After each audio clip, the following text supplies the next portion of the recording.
সবাইকে স্টক অবজারভারের পক্ষ থেকে শুভেচ্ছা জানাই। বন্ধুরা, আজ আমরা এমন 5টি স্টক পিক করেছি যে স্টকগুলো বর্তমানে এন্ট্রি নেওয়ার জন্য সুইটেবল প্রাইস পয়েন্টে অবস্থান করছে।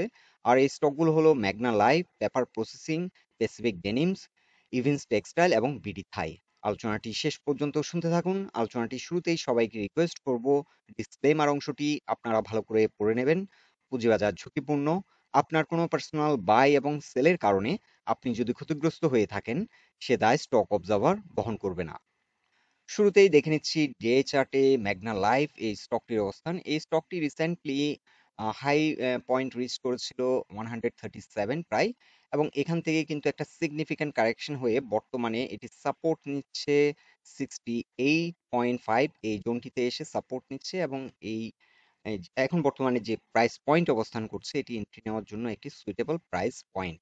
এছাড়াও এই স্টকটির ক্ষেত্রে আমরা একটি প্যাটার্ন আইডেন্টিফাই করেছি। স্টকটি যদি আর ফার্দার ডাউন না করে এখান থেকে যদি সাপোর্ট নেয়, তাহলে এই স্টকটি এখানে এই প্যাটার্নটি ব্রেকআউট হবে 73 তে। এই স্টকটি 73 তে যদি প্যাটার্নটি ব্রেকআউট দেয়, তাহলে এই স্টকটির ক্ষেত্রে আমরা একটা ভালো প্রাইস অ্যাকশন আশা করতে পারি। সো এই স্টকটি যদি আমরা এখন এন্ট্রি নিই, এটি 68 এর নিচে যদি চলে যায়, আমরা স্টপ লস দেব।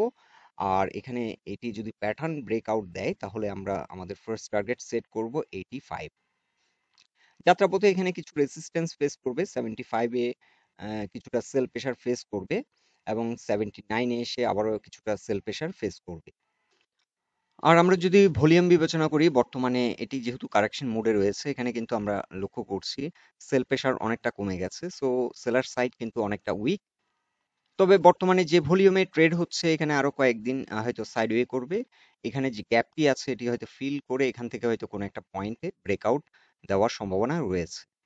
এখন আমরা ডে চার্টে দেখে নেব পেপার প্রসেসিং এই স্টকটির অবস্থান। এই স্টকটি রিসেন্টলি তার যে সাপোর্ট পয়েন্টটি ছিল সেটি ছিল 105.6।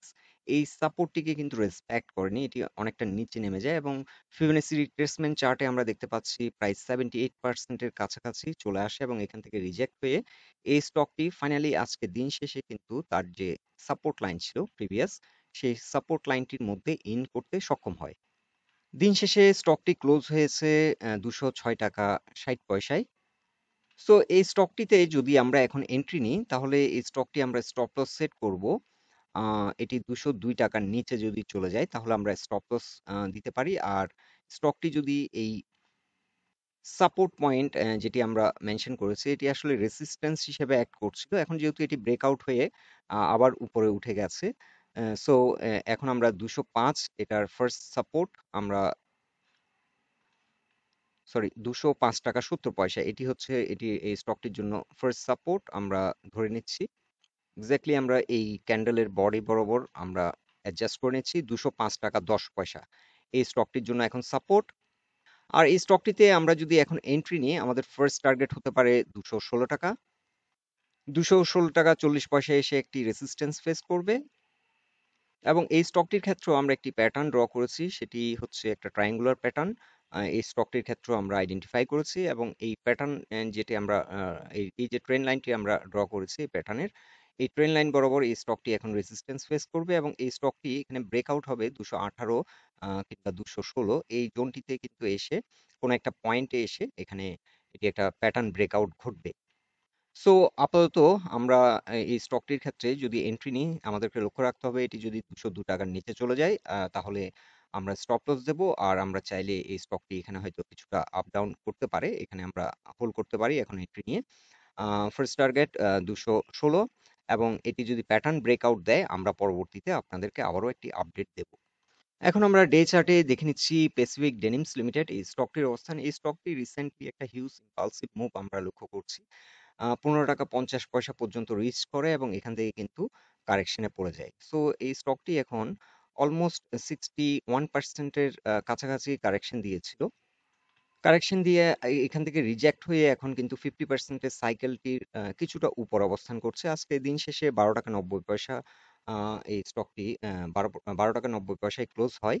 সো এই স্টকটি যদি আমরা এন্ট্রি নিই ৳12.70 নিচে চলে গেলে আমাদেরকে স্টপ লস দিতে হবে, অথবা আমরা যদি ধরে রাখতে চাই এটি ৳12 পর্যন্ত ঠিক আছে। এটি 61% এর যে সাইকেলটি সেটি হচ্ছে ৳12। এখানে একটি সাপোর্ট এবং এখানে আমরা লক্ষ্য করছি যে 20 এক্সপোনেনশিয়াল মুভিং এভারেজের একটি সাপোর্ট লাইন। সো এই স্টকটির জন্য স্ট্রং সাপোর্ট হচ্ছে 12, 12 র নিচে চলে গেলে এই স্টকটি আমরা স্টপ লস দিতে হবে। সো এই জোনটিতে এই স্টকটি আমরা যদি এন্ট্রি নিই, এই স্টকটির থার্ড ওয়েভ এট লিস্ট ১৬ থেকে ৳১৭ পর্যন্ত আ এই স্টকটি আবার রেলি করতে পারে। ওভারঅল টেক্সটাইল সেক্টরে এই স্টকটি স্ট্রং একটা মুভমেন্ট আমরা লক্ষ্য করছি। ভলিউমের দিক থেকে কিন্তু একটা হিউজ মোমেন্টাম আমরা লক্ষ্য করছি। প্রাইস অ্যাকশন এর দিক থেকেও এই স্টকটি ভালো পারফর্ম করছে। এখন আমরা ডে চার্টে দেখে নিচ্ছি ইভিন্স টেক্সটাইল লিমিটেড, এই স্টকটির অবস্থান। এই স্টকটি কিন্তু একটা সিগনিফিক্যান্ট কারেকশন হয়েছে। এই স্টকটিতেও আমরা ভালো একটা মানি ফ্লো লক্ষ্য করছি। এখানে ভালো একটা মুভমেন্ট হয়েছে, প্রায় ৳13 পর্যন্ত এটি হিট করেছিল এবং আবারও এখান থেকে কিন্তু বড় রকমের একটা পতন আমরা লক্ষ্য করছি। স্টকটি ফাইনালি এসে 50 এক্সপোনেনশিয়াল মুভিং এভারেজে এসে সাপোর্ট নিয়েছে, সেটি হচ্ছে ৳10 প্রাইস পয়েন্ট লেভেল, এবং এখান থেকে কিন্তু ঘুরে দাঁড়ানোর চেষ্টা করছে। তবে এখানে আবারও একটা রেসিস্টেন্স ফেস করছে ৳10.60। এখানে 20 এক্সপোনেনশিয়াল মুভিং এভারেজের রেসিস্টেন্স লাইন। সো এই স্টকটি আমরা নতুন করে এখন যদি এন্ট্রি নিই ৳10.60 র উপর, যদি এই স্টকটি স্ট্রং হয় তাহলে এই স্টকটি আমরা এন্ট্রি নিতে পারি, এবং এই স্টকটির ক্ষেত্রেও থার্ড ওয়েভ, এখান থেকে যদি থার্ড ওয়েভ শুরু হয় তাহলে এই স্টকটি 14 থেকে ৳15 পর্যন্ত আবার রিচ করতে পারে। তবে এই স্টকটির ক্ষেত্রেও আমরা স্টপ লস সেট করব ৳10 র নিচে চলে গেলে এই স্টকটি আমরা স্টপ লস আ দিতে হবে। কারণ এই স্টকটি আবার ডেড হয়ে যাওয়ার একটা সম্ভাবনা আছে। এখানে আমরা লক্ষ্য করছি যে একটা সময় এখান থেকে ঘুরে দাঁড়িয়েছিল আ ফ্লোর প্রাইস থেকে। ফ্লোর প্রাইস থেকে ঘুরে দাঁড়িয়ে এটি কিন্তু ৳11.30 পর্যন্ত একটি প্রাইস অ্যাকশন হয়, এবং এই সময় কিন্তু ভলিউম অতটা ছিল না। কিন্তু কম্পেয়ার টু দিস টাইম বর্তমান সময়ে কিন্তু হিউজ মানি ইনফ্লো আমরা লক্ষ্য করছি। সো এই স্টকটিতে মানি ফ্লো ঠিক আছে। আর এই স্টকটি এখন ৳10.60 র উপর যদি ঘুরে দাঁড়াতে পারে, এখান থেকে ভালো একটা মুভমেন্ট আবার আশা করা যায়। এবং টেক্সটাইল সেক্টরে বর্তমানে প্যাসিফিক ডেনিমস এর পর ইভিন্স টেক্সটাইল, এই স্টকটিতে কিন্তু ভালো একটা প্রাইস অ্যাকশন আমরা লক্ষ্য করছি। এখন আমরা ডে চার্টে দেখে নিচ্ছি বিডি থাই, এই স্টকটির অবস্থান। এই স্টকটিতেও কিন্তু আমরা একটা সুপার বুলিশ মোমেন্টাম লক্ষ্য করছি। এই স্টকটি ফ্লোর থেকে ঘুরে দাঁড়িয়ে এটি প্রায় ৳21.10 পর্যন্ত এটি প্রাইস অ্যাকশন হয়, এবং বর্তমানে ভালো রকমের একটা কারেকশন হয়। সো এই স্টকটি ফাইনালি 61% এর সাইকেলটিতে এসে সাপোর্ট নেয়। যদিও পুরোপুরি এটি হিট করেনি। এটি ৳16 কিংবা তার আশেপাশে এসে সাপোর্ট নিয়েছে, এবং বর্তমানে এটি ৳17 একটা রেসিস্ট্যান্স ফেস করছে। এখানে 50% রিট্রেসমেন্ট ফিবোনাচি চার্টের যে সাইকেলটি আমরা ৳17 য় লক্ষ্য করছি, এবং এখানে কিছুটা রেসিস্ট্যান্স ফেস করছে, এবং এট দ্য সেম টাইম এখানে 20 এক্সপোনেনশিয়াল মুভিং এভারেজের যে একটি রেসিস্ট্যান্স লাইন, এটিকে ব্রেকআউট করার চেষ্টা করছে। সো এই স্টকটি যদি ৳17 র উপর ঘুরে দাঁড়াতে সক্ষম হয়, তাহলে আমরা চাইলে আবার এন্ট্রি নিতে পারি। আমরা আপ টু 16 পর্যন্ত এই স্টকটি চাইলে হোল্ড রাখতে পারি। এর নিচে চলে গেলে আমাদেরকে স্টপ লস দিয়ে দিতে হবে। সো এই স্টকটি স্ট্রং একটা প্রাইস অ্যাকশন আবারও হতে পারে ৳17 র উপরে যদি ঘুরে দাঁড়াতে সক্ষম হয়। এবং এই স্টকটি যদি আমরা ৳17 প্লাসে এন্ট্রি নিই, তাহলে এই স্টকটির থার্ড ওয়েভটি আপ টু ৳23 থেকে ৳24 পর্যন্ত হতে পারে। তবে এই স্টকটি এখানে আমাদেরকে মাথায় রাখতে হবে ৳20 থেকে ৳21 এখানে কিন্তু সিগনিফিক্যান্ট সেল প্রেশার আসবে, এবং এই জোন থেকে আ এই জোনটিকে ব্রেকআউট করতে কিছুটা সময় নিতে পারে। সো বন্ধুরা, এই ৫ টি স্টক নিয়ে এটাই ছিল আমাদের অবজারভেশন। আলোচনাটি যদি আপনাদের ভালো লেগে থাকে অবশ্যই পোস্টটিকে লাইক দিন। আর আমাদের সাথে থাকার জন্য আপনাদের অসংখ্য ধন্যবাদ।